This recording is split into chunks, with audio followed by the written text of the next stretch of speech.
A presidential debate, especially with 10 candidates, is at least one part reality show. But as 10 candidates debated last night, there was some discussion of policies, from immigration to health care. Several candidates took the opportunity to question Joe Biden, who has been leading in polls. Senator Cory Booker went at him on criminal justice and also his role in the 1994 crime bill. There are people right now in prison for life for drug offenses because you stood up and used that tough on crime, phony rhetoric that got a lot of people elected, but destroyed communities like mine. Washington State Governor Jay Inslee attacked Joe Biden on climate change. Look, these deadlines are set by science. Mr. Vice President, your argument is not with me, it's with science. And unfortunately, your plan is just too late. And Senator Kamala Harris even deflected an attack on her health care policy by pivoting to an attack on Biden. I'm going to go back to Vice President Biden because your plan does not cover everyone in America. That is just some of the discussion from last night, and we're going to discuss it here with NPR's lead political editor, Domenico Montanaro, and political correspondent Asma Khalid. They're both in Detroit. Good morning, guys. Hey, good morning. So one way to look at this, I suppose, is Joe Biden saying, I'm in the center, and many other candidates saying I'm a couple of notches to the left. Is that how you saw it? Not necessarily completely. I mean, yes, it winds up that he had a lot of the incoming last night, but it wasn't necessarily ideological. A lot of this is because Biden represents what a lot of young progressives see as the past of the party and not necessarily the future. Some of that is ideological and has to do with policy. We talked about something like decriminalization of border crossings, for example. Biden said, look, you've got to stick to the law, that people coming into the country should do so legally, and that President Trump is separating families not because of that, but because he's because of the policy that's coming out of the White House. Well, let's listen to an exchange in which Biden is challenged on that very thing. Julian Castro is a candidate who has said, I don't want border crossing to be a criminal offense anymore. I want to enforce the border a different way. And that prompted this response from Biden and then a comeback from Castro. Let's listen. The fact of the matter is you should be able to, if you cross the border illegally, you should be able to be sent back. It's a crime. It's a crime, and it's not one that, in fact... Thank you, Mr. Vice President. Secretary Castro, please, your response. First of all, Mr. Vice President, it looks like one of us has learned the lessons of the past and one of us hasn't. Wow. Okay, that's pretty sharp. It is extremely sharp. Go yeah, Asma. it is. No, sorry. It is extremely sharp. And I would say immigration is one of these focal points where we've really seen the Democratic Party change. It is a fundamentally different Democratic Party. And to Domenico's point, it's not entirely ideological. It is partly strategic. The Democratic Party's members are different than when Joe Biden first entered politics. And I think the most clear way to see this is when you look at voter data. In 1996, 3/4 of registered Democrats were white. By 2017, that number had shrunk to 59%. And that's largely been as white conservatives have abandoned the party. And you look at studies and you look at where Democrats are on issues of race and immigration, they have moved fundamentally more liberally in the party. Okay, so, and you think about just that one little example of decriminalizing border crossings. There's a level on which this is just about practicality. Someone like Julian Castro is still talking about deporting people who need to be deported. They're just not charged with a criminal offense. There's the question of optics. How does it sound to voters who don't have a lot of information if you say decriminalizing border crossings? It gets really complicated. And isn't that also true on healthcare, maybe even more true when they start talking about the detail on a live television stage? Well, certainly when you're talking about something like Medicare for All is something that's popular with the Democratic base, even as a replacement to private health insurance, but it's not popular with the general election electorate. What they more prefer is what we have called the public option, where Medicare is an option for people where they could still potentially keep their private health insurance if they so chose to do so. And I think that's one of the big divides here is that you have Biden's campaign telling us that they're looking at a general election electorate and what's popular, and things like decriminalizing border crossings and Medicare for all outright as a replacement to private health insurance, that those things just aren't popular. And certainly polls do bear that out. But getting through a Democratic primary with that kind of message, much more difficult. Guys, we observed that they were all white candidates in the first night of this set of Democratic debates. It was very diverse last night. And what was the conversation like when the subject turned to race? It was a really, I would say, sort of raw conversation in many ways. The conversation, the divide, the debate around court-ordered busing of schools, public schools, this was something that came up in the first debate. This was rehashed again between California Senator Kamala Harris and former Vice President Joe Biden. But the more interesting debate to me was around criminal justice. Joe Biden was criticized for his role in crafting and championing the 1994 crime bill. And Cory Booker really went at him for this and basically said, look, you want to compare records because Biden was trying to criticize Booker's record as mayor. I'm happy to compare records. Booker's been a real champion in the Senate of trying to institute reforms on criminal justice. And that is something that, you know, he says, Biden, look, you've been, and he's criticized him in the past, this kind of architect of mass incarceration. But to me, it was actually Kamala Harris and her record on criminal justice as a prosecutor that really got a lot of attention. She was criticized by the congresswoman from Hawaii, Tulsi Gabbard. Now, Senator Harris says she's proud of her record as a prosecutor and that she'll be a prosecutor president, but I'm deeply concerned about this record. There are too many examples to cite, but she put over 1,500 people in jail for marijuana violations and then laughed about it when she was asked if she ever smoked marijuana. This is something that Harris has been really struggling to defend amongst more progressive crowds, is this record of hers as a prosecutor. And it seemed on stage last night that she stumbled. I would say she stumbled so much so that after the debate, she herself came into the spin room to talk to reporters and clear up her record as a prosecutor. And you know, there's kind of an unwritten rule. Candidates don't come into the spin room to talk to reporters. Wow. And if they do, that's a sign of damage control. So let me ask about that other candidate, Tulsi Gabbard, Domenico Montanaro, because she's one of many Democratic candidates who are at the lower end of the polls. Aren't they under pressure now to get themselves into the next round here? Absolutely, because this funnel is starting to get narrower and narrower, where you're going to have multiple candidates who potentially could possibly not make the fall debates, and those candidates have a lot on the line, especially in the next few weeks, needing to meet that polling and donor threshold as they try to maintain some national attention. Domenico Montanaro, thanks so much. You're welcome. He's NPR's political editor, and political correspondent Asma Khalid joined us as well. Thanks, guys. You're welcome. Thank you. Some other news now. In the Democratic Republic of Congo, people are marking 1 year since the start of an Ebola outbreak that continues to spread. Yeah, spread a lot. On the 1st of August last year, the World Health Organization confirmed 4 Ebola cases in the conflict-torn eastern part of the country. Since then, the outbreak has gotten slowly and steadily worse. There have now been 2,700 cases, more than 1,800 deaths from this disease, making this the second largest Ebola outbreak ever. NPR's Jason Beaubien has been following the situation and joins us on the line. Jason, good morning. Hey, good morning. 2,700 cases, 1,800 deaths. That does not sound good.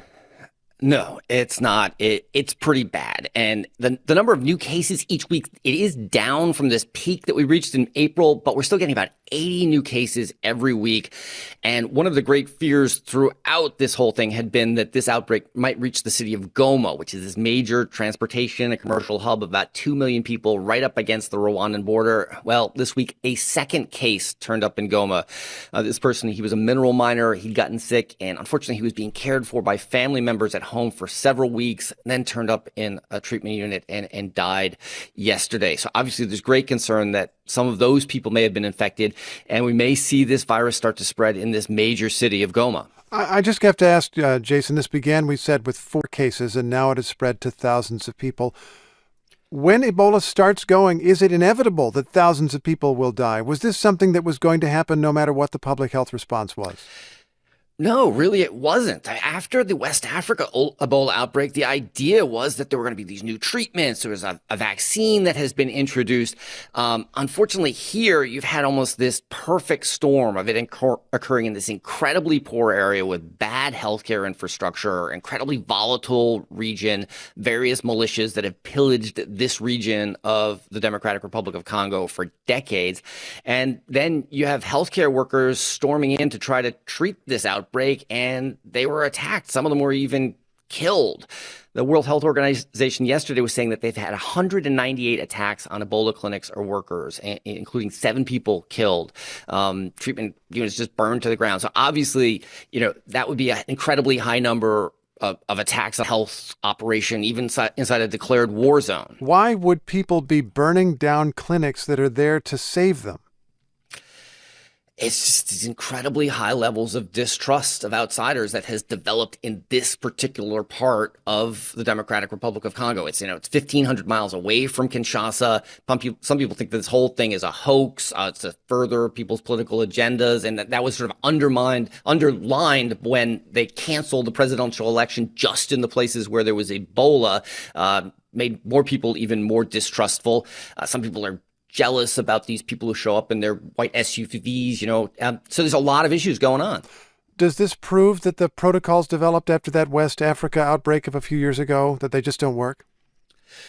No. And actually, in this outbreak, a lot of new treatments are being used, and the vaccine seems to actually have kept this from turning into a really explosive outbreak like in West Africa. We've had 200,000 people vaccinated, and people are saying that has really done a lot to keep this under control. Wow, could have been even worse. Jason, thanks so much. You're welcome. That's NPR's Jason Beaubien.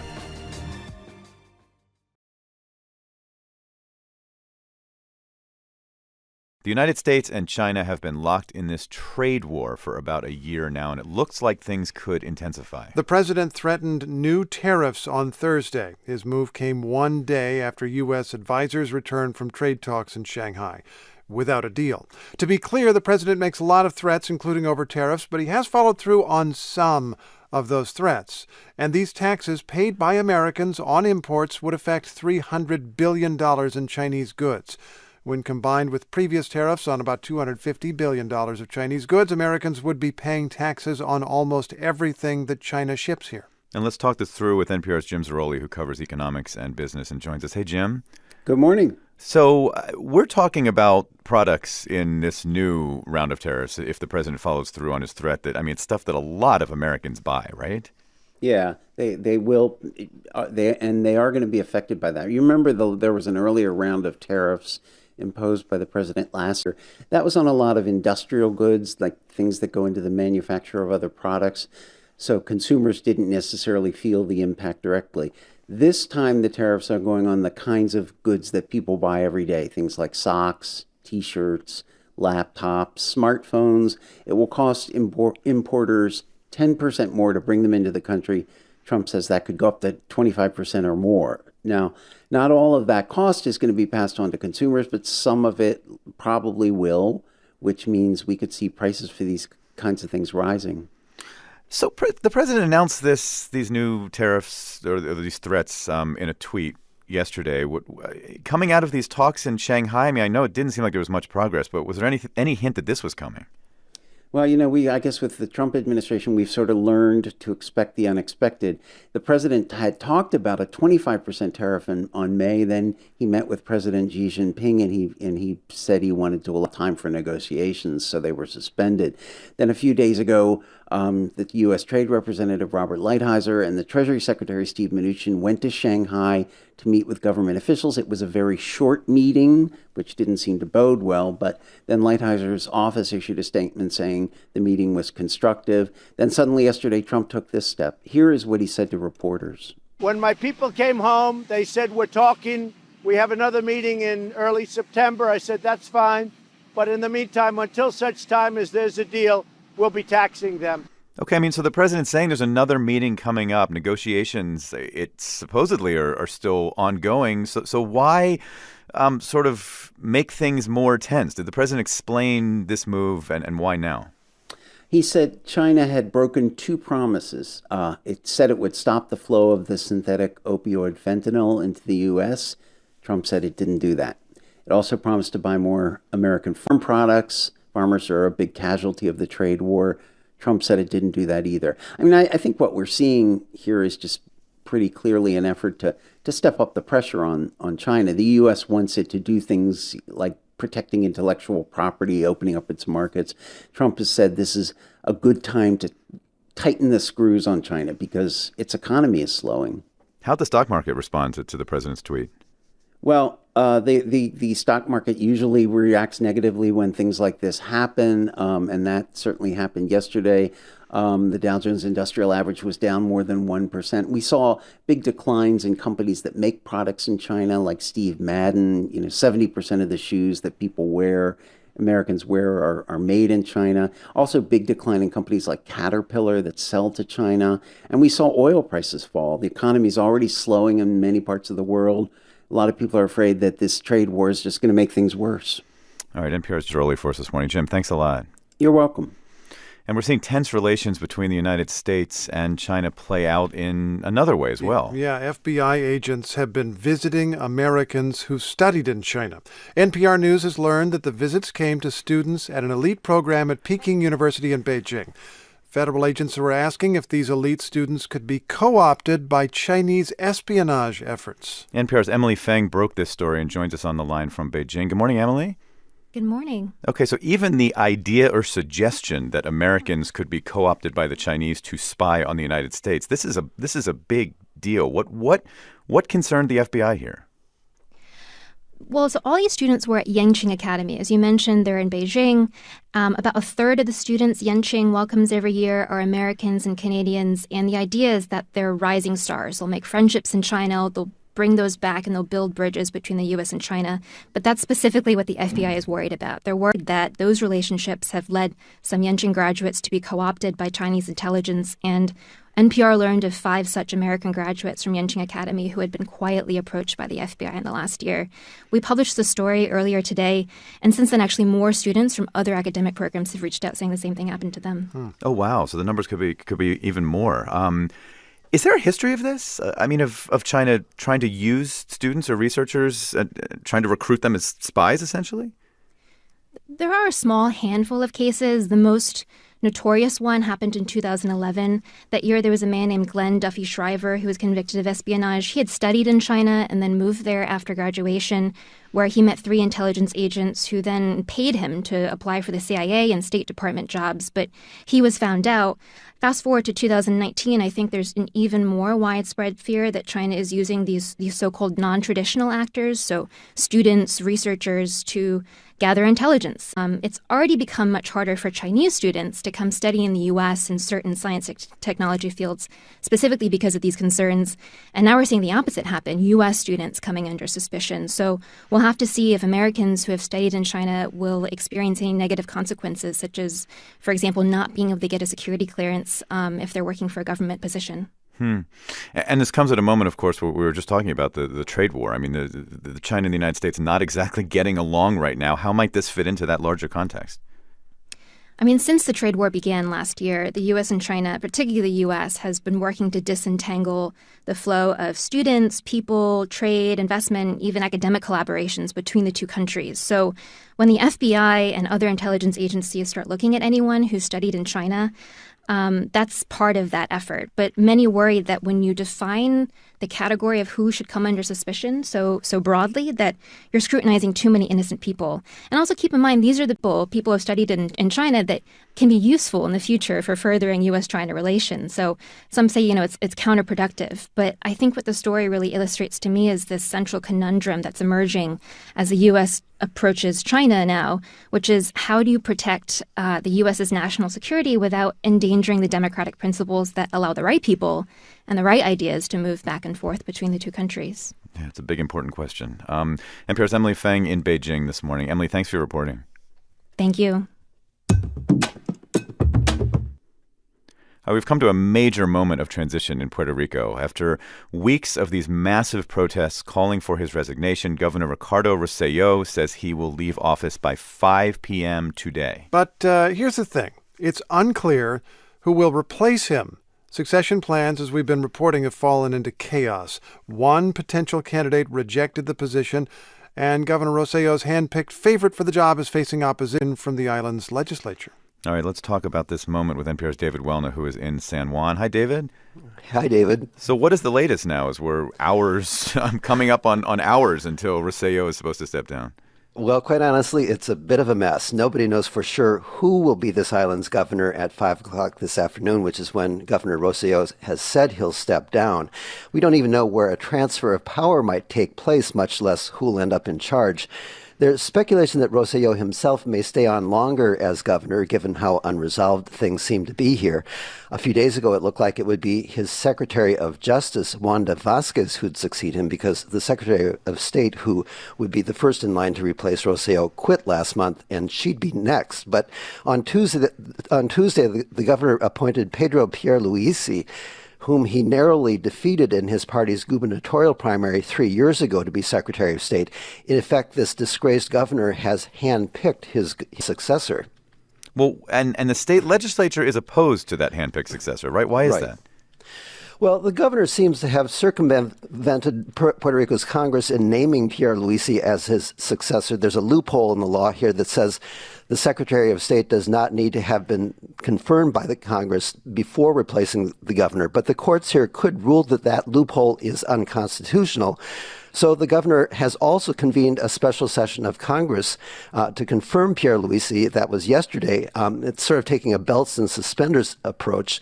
Now, the president of the Senate, Tomás Rivera Schatz, belongs to the same political party as the governor and Pierluisi, but he's also hugely at odds with them. And many here suspect he wants to end up with the governorship. And yesterday, as Pierluisi looked on from the Senate gallery, Rivera Schatz declared he would not get a majority vote of the votes in the Senate, and he postponed holding a vote until sometime next week on Pierluisi's nomination. The Senate leader pointed out that the man who would be Puerto Rico's next governor has been up in Washington working for a law firm that advises an unelected financial oversight board that's widely despised here. Here's a bit of what he said. A mí no me inspira confianza para gobernar en esas circunstancias, porque el abogado. He said that this does not inspire any confidence in him because this was a lawyer who worked for Puerto Rico's #1 enemy. So things are not looking good in the Senate for him. Well, and I just think about all the people who took to the streets in Puerto Rico to force Rosselló's resignation, now watching this moment of uncertainty. How are they feeling? Who do they want? Well, it's not clear exactly who they would want. They are not crazy about Pierluisi. They do not want the Secretary of Justice, Wanda Vasquez, either. So it's more that they're against people rather than for anyone. And as you said, there's a chance that Rosselló could stay on past this 5 p.m. deadline, which raises a whole new set of questions. NPR's David Welna reporting in San Juan, Puerto Rico. Thanks a lot, David. You're welcome.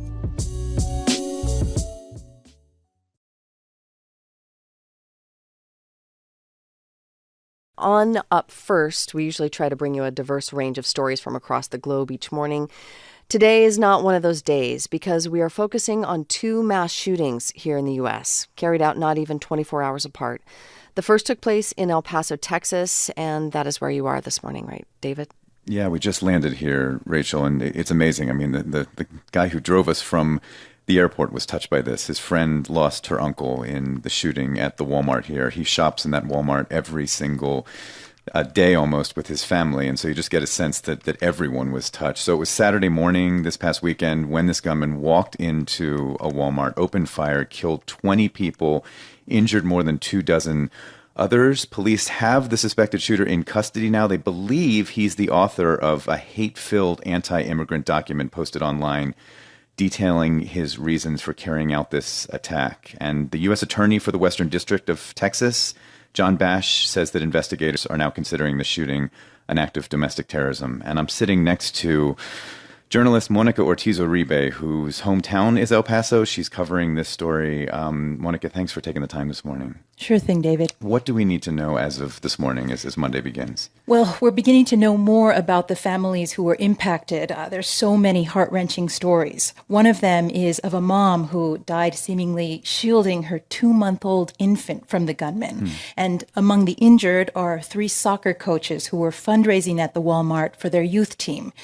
In the hospital lobby yesterday, a local pastor, Michael Grady, he's a former president of the El Paso NAACP, he broke down into tears as he hugged the county judge who was there visiting with the families. I'm here today because my daughter, Michelle Elise Grady, was coming out of Walmart and was shot 3 times by a madman. Michelle just turned 33. July he left. Michelle was about to go into her second surgery when her father and I spoke. He tells me bullets hit her hand and her back. Another ricocheted through her pelvis. She's the second of 3 sisters and works helping military vets access their medical benefits. She's just a beautiful, beautiful daughter. We love her, and we're praying again for divine intervention, and we're mixing faith and medicine together so that hopefully she will be able to recover. God, we're all pulling for her. Monica, we're sitting here on an upper floor of a hotel and can literally look at Mexico across the border. This is a tragedy that has affected 2 countries. Yes, as of Sunday night, Mexican officials announced that 7 Mexicans died in this shootout. I spoke with the brother-in-law of one of the victims, Ivan Manzano. Ivan sold medical supplies in neighboring Ciudad Juarez, which we're looking at from outside this window. He leaves behind a wife and a 9-year-old son and a 5-year-old daughter. He's among the many, many Mexican shoppers who contribute to the local economy on a daily basis. This Walmart is a quick 15-minute drive from the border. Walking into that store, you'd immediately get a sense of the bilingual, bicultural character that is El Paso. And just briefly, what do we know about the suspected shooter here? We know he's a 21-year-old white male. He's possibly linked to this manifesto that refers to the, quote, Hispanic invasion of Texas. This man is from a suburb outside Dallas. The FBI believed he acted alone, and he's currently booked in the county jail without bond, facing a charge of capital murder. Okay. Monica Ortiz-Uribe, a resident of El Paso, journalist covering this story with us here in El Paso. Monica, thanks so much. You're welcome. So we're going to talk more about that 4-page manifesto that Monica referenced there, right, David? Yeah, so it was posted online on this messaging board, 8chan, just before the shooting, and it describes how the attack was a, quote, response to the Hispanic invasion of Texas. Now, El Paso's police chief confirmed that the writings are being directly attributed to the gunman. As of this morning, the 8chan site is currently offline. NPR's Hannah Alam covers homegrown extremism for NPR, and she joins us now in the studio. So before we get to the status of 8chan, Hannah, can you just give us some background? What is this platform? Sure. 8chan began in 2013 as a spinoff to another site, 4chan, and a computer programmer named Frederick Brennan, he said he was on a psychedelic mushroom trip at the time, had this idea to create a truly unrestricted forum, free speech, no boundaries. He's since given up control of the site and has called for it to be shut down because 8chan has become a gathering place for extremists. We've seen white nationalists use it for recruiting and increasingly as a place to dump their manifestos before going on the attack. And that's what's happened 3 times so far this year. Huh. Mass shootings targeting Muslims in New Zealand, targeting Jews in California, and now Latinos in Texas. All 3 of these connected to 8chan. That's right. That's the place where those manifestos first appeared. And I talked to William Braniff. He's the director of the START Center, a terrorism research center at the University of Maryland, about what purpose it serves to put those statements on a site like 8chan. And here's what he had to say. It really feels to me like these manifestos are being aggregated into an ideology that is sort of a living ideology, right? And this gives individuals the ability to feel like they can become not just a foot soldier in the movement, but a voice, a touchstone, someone who will be referenced by the next individual.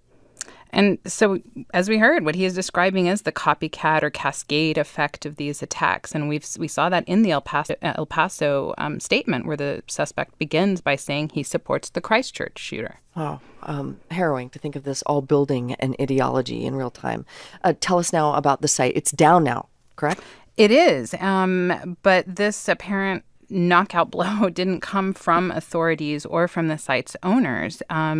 It came from the service provider Cloudflare. That's a digital security firm. It protects 8chan, many other clients from cyber attack. Uh-huh. And the CEO, Matthew Prince, has been under a lot of pressure to pull the plug on this. He'd been resistant, telling the New York Times and in other interviews that he felt it set a dangerous precedent to do that, but he apparently had a change of heart because overnight there was an announcement that Cloudflare is dropping 8chan as a client.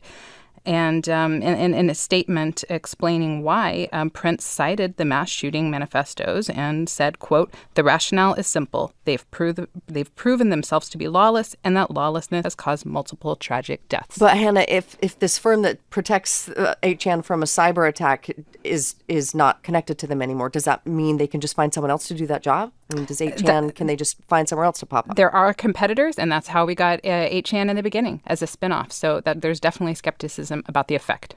Hannah Elam, who covers homegrown extremism for us. Thank you so much, Hannah. We appreciate it. Thank you.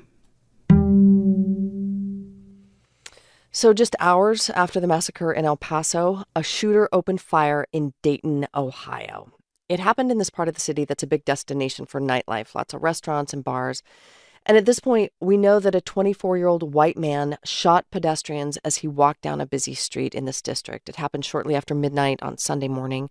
9 people were killed, including the gunman's sister. Less than a minute after the shooting started, police shot and killed the suspect. NPR's Braxton Booker is in Dayton for us this morning. Braxton, before we get into the details of the investigation, you were at a vigil last night. Hundreds of people were there. Can you just describe the scene? Absolutely. Now, Rachel, I've been to more of these vigils than I like to remember. I've been to Parkland and Pittsburgh, and just a couple of months ago, I was in Virginia Beach. Now, at this one, there was singing and prayer. Even 10 doves were released, one for the survivors and the other 9 for those who lost their lives Sunday morning. At one point, though, something that stood out to me was when Ohio's Republican Governor Mike DeWine addressed the crowd. At first, he was received politely, but eventually he gets shouted down. And it was a little hard to make out, but I have some tape here when a crowd erupts into chants of "do something, do something." Take a listen. We do tonight by this amazing crowd is to say to them that we love you, we care very, very deeply about you. Now, after Governor DeWine spoke, Dayton Mayor Nan Whaley reminded the crowd that this vigil was for healing and action to urge new gun legislation will come at a later time. So where do things stand with the investigation right now, Braxton? I mean, law enforcement said that the shooter was a 24-year-old white man, that we know. He was heavily armed. What else? Yeah, they really paint a picture of someone who intended to inflict maximum carnage. The gunman was wearing a mask and a bulletproof vest and hearing protection, and the weapon used in the attack was a .223 caliber assault-style rifle, and he had a 100-round drum attached to it. Now, at least 6 officers reportedly fired on the gunman, and they said they neutralized him within 30 seconds of shots being fired. Now, the gun was purchased legally, and Dayton police say that there's no reason to believe that he shouldn't have the gun in the first place.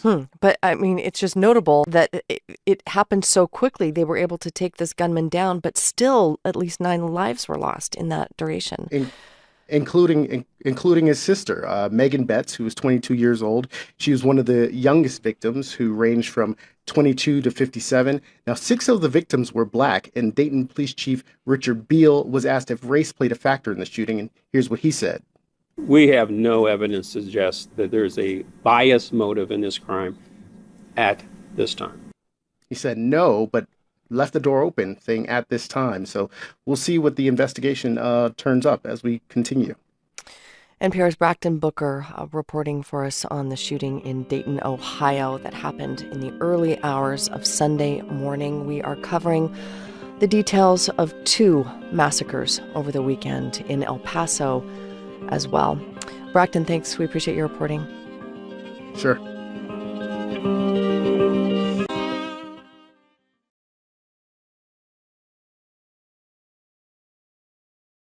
I'm David Green in El Paso, Texas, where there is a scene that has just become too familiar in our country. Members of a community attending vigils, preparing funerals for loved ones who were murdered over the weekend in a mass shooting at a Walmart. And we are now beginning to learn more about the 22 people who were killed here. They ranged in age from 15 to 90. 13 were American citizens, 7 were from Mexico, 1 was a German national.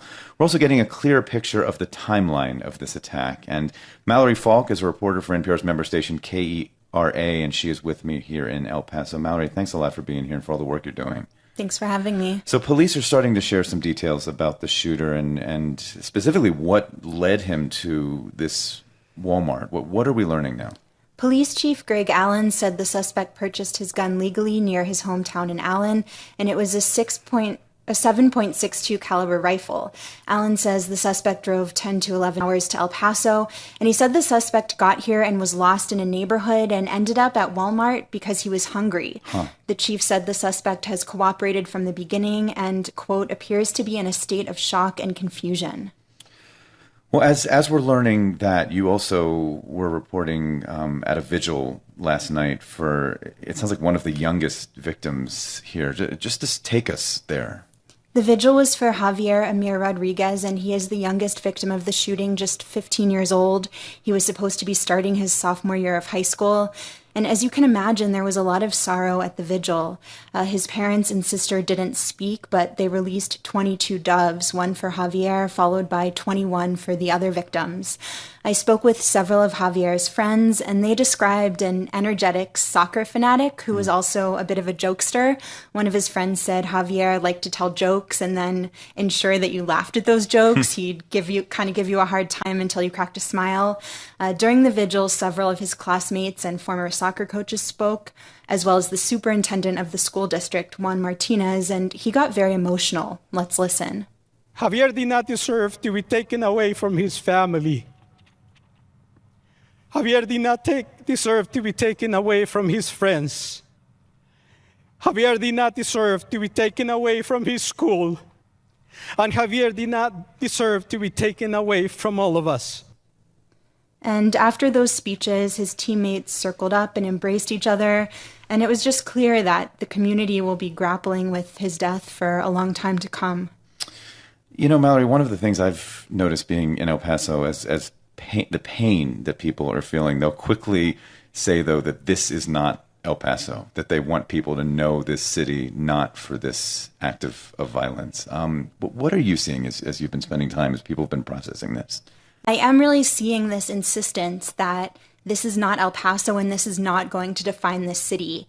There's a feeling that this is a very warm, welcoming, tight-knit community, surprisingly tight-knit for a community of this size, and that this one act is not going to change that. But many people are also expressing anger. They see a connection between President Trump's rhetoric about immigrants and the border and what happened here on Saturday. Mallory Falk reports for NPR member station KERA and is reporting on the situation here in El Paso. Thanks, Mallory. Thank you. The mass shootings in El Paso and also the one that happened in Dayton, Ohio over the weekend have reignited the debate around gun control. Yeah, addressing the country yesterday, President Trump called for laws to prevent the mentally ill from purchasing guns. He also called for tighter controls on violent video games and the internet, but he stopped short of calling for stricter gun laws. So after the massacre shooting at a concert in Las Vegas, after the attack at Sandy Hook Elementary, after the rampage at a high school in Parkland, Florida, after so many mass shootings over the years, some even aimed at lawmakers, where at this moment does the push for gun reform stand? We've got NPR's Tim Mack in our studio in Washington to help us understand that very subject. He covers national security and politics. Hi, Tim. Hey there. So tell us, the House has already passed legislation, right? What's in that bill? So the bill would require background checks on all gun sales, including those at gun shows and over the internet. It's really notable because it's the first legislation addressing firearm safety that has passed in either chamber of Congress since 1994. So it's a whole generation since that last set of legislation passed. It came after Democrats swept back into the power in the House after the 2018 midterms, and it was the first campaign in recent memory where gun control groups outspent gun rights groups. So as a result, a lot of these organizations found the results of the midterms as kind of a mandate to act on this sort of legislation. So what happens to that bill? I mean, it has to get approval in the Senate. Does it stand a chance there? Yeah, the question of what even gets a vote in the Senate is decided by Senate Majority Leader Mitch McConnell, and he's been non-committal. He says he wants to engage in bipartisan discussions on how to address mass murders, but he didn't get into any real specifics on this. The Senate has its own framework for background checks, and that was from a proposal it considered and voted down back in 2013 after the shootings in Sandy Hook. And this framework is led in part by Senator Pat Toomey. He's a Republican from Pennsylvania. He wants his legislation to pass, but he told reporters in a kind of surprising exchange yesterday that he doesn't think he has the support to pass it right now. If we force a vote tomorrow, then I think the vote probably fails, and we may actually set back this whole effort. So it's worth noting that the architect of the legislation doesn't really think that there's a momentum for passage. Right. Well, if there hadn't been momentum after Sandy Hook and now these two shootings, it's hard to see when there might be. So let's talk about the NRA and its role in this moment. There's been a lot of infighting within the organization. What's the state of it? What's the health? And how could that impact the prospects for any movement on guns? Right. So the NRA has seen its president step aside. It's seen its chief lobbyist resign, all over a power struggle and allegations of financial misconduct at the very highest levels of the organization. Just last week, 3 board members stepped down because they felt they weren't getting straight answers about the financial situation at the organization. Gun control groups think it's an opportunity for them. Here's what Everytown for Gun Safety's president, John Feinblatt, told me. I think the NRA is completely dysfunctional right now. It's like looking at a 5-alarm fire, but the amazing thing is they lit the match. And the question really is, can the NRA get its house in order to be a player in 2020? So, yeah, right. While we're having this conversation about gun control, it's really notable that the most powerful gun control group in the country is struggling with internal troubles. Right. Just briefly, what about the president? I mean, have the president's views on gun control and the NRA changed over time? Well, he said early yesterday in a tweet he supported, quote, strong background checks. But by the time he gave remarks in front of television cameras, in prepared remarks, he didn't make any mention of background checks at all. So he's had an inconsistent message on this, while the NRA has backed him really, really fiercely through the last few years. All right, NPR's Tim Mak. Thanks, Tim. Thanks a lot. All right, we're going to shift our focus to the other side of the world, to India, specifically the disputed region of Kashmir. Yeah, we say disputed because both India and Pakistan claim that territory, and it's wedged right between the two of them. Now, India's government has taken this extraordinary step by revoking a special status that's long governed the Indian side. This move would tighten the Indian government's control over its side of Kashmir. Protesters are on the streets to voice their opposition. NPR's Lauren Frayer is in Mumbai covering this for us and joins us now. Hi, Lauren. Hi there. So, as David noted, that's the sound from protests that happened in Delhi last night. What are people saying? What are they chanting? So some of those people are chanting Kashmiris, we are with you, don't mess with the Constitution. They're upset that this legal change for Kashmir, which, by the way, is the biggest for Kashmir in India's democratic history, has happened without any input from Kashmiris themselves. Their state is under security lockdown. India has cut phone lines there, cut internet service there, put Kashmiri politicians under house arrest. Some have now actually been taken into police custody. Thousands of extra troops were deployed to Kashmir over the weekend. So there are all indications that the government knew this would be deeply unpopular in Kashmir and sought to stifle any protests there even before it announced this move. What's the practical effect of revoking this special status that Kashmir has? I mean, what has it given Kashmir? So this special status dates all the way back to 1947. British colonial rule ended. India and Pakistan were founded. They immediately fought over Kashmir, that Himalayan territory, as you said, is sandwiched right between the two. It is a Muslim majority area like Pakistan, and the territory ended up being split between India and Pakistan. The leader of the Indian part only agreed to join India back then on condition of this special status. The special status gives native Kashmiris special rights to buy property. It allocates government jobs to them, also university spots, and now all of those rights are being scrapped. Why? I mean, why is the government deciding now to revoke the status? So the government thinks that this is a way to better integrate the state of Jammu and Kashmir into the rest of India. As I said, it's India's only Muslim majority state. It's also home to a strong separatist movement. Most Kashmiris either want to join Muslim Pakistan next door or get independence. And the government may believe that that autonomy that it is given Kashmir has exacerbated those independence aspirations, and it wants to bring its legal status in with the same as other Indian states. So the fate of the decree is now in the courts. Where's it likely to go? It's not in courts yet, but opponents say they are preparing lawsuits, and most people believe this will end up in India's Supreme Court. NPR's Lauren Frayer reporting from Mumbai on this development. Lauren, thanks. We appreciate it. You're welcome.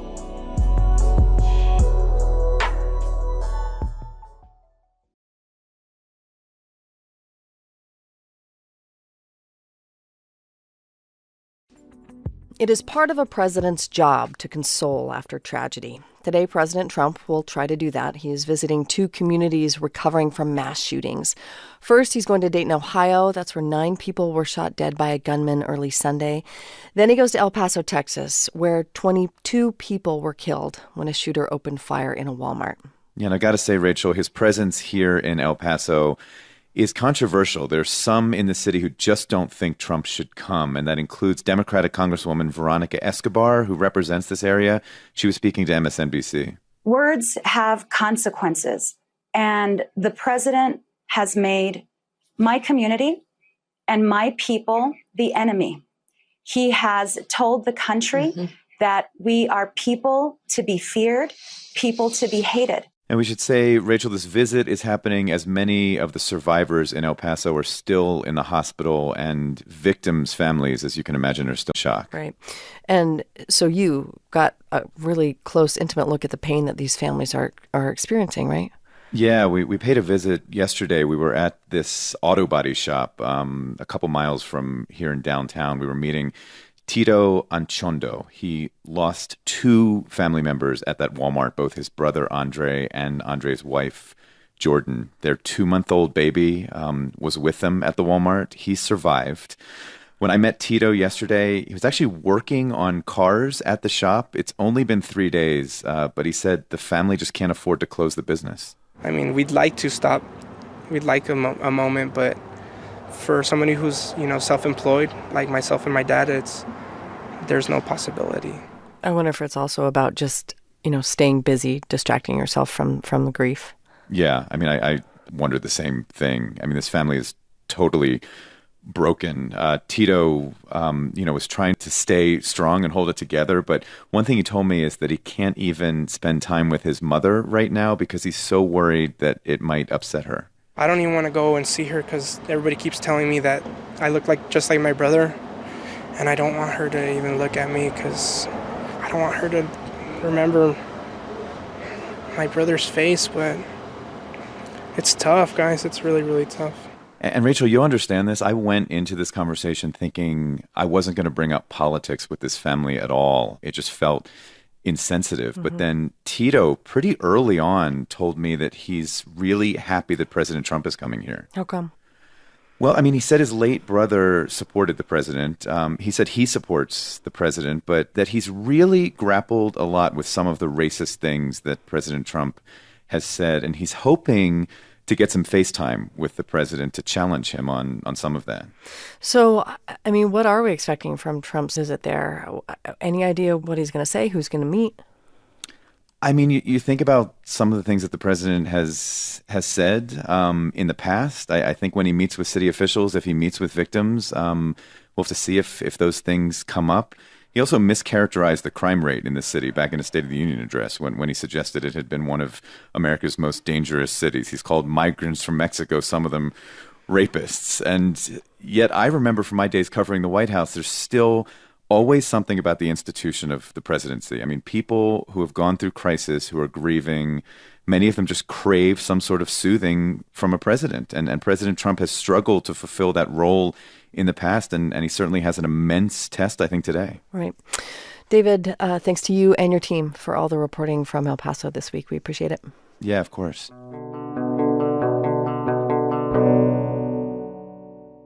There is a crisis in the Boy Scouts.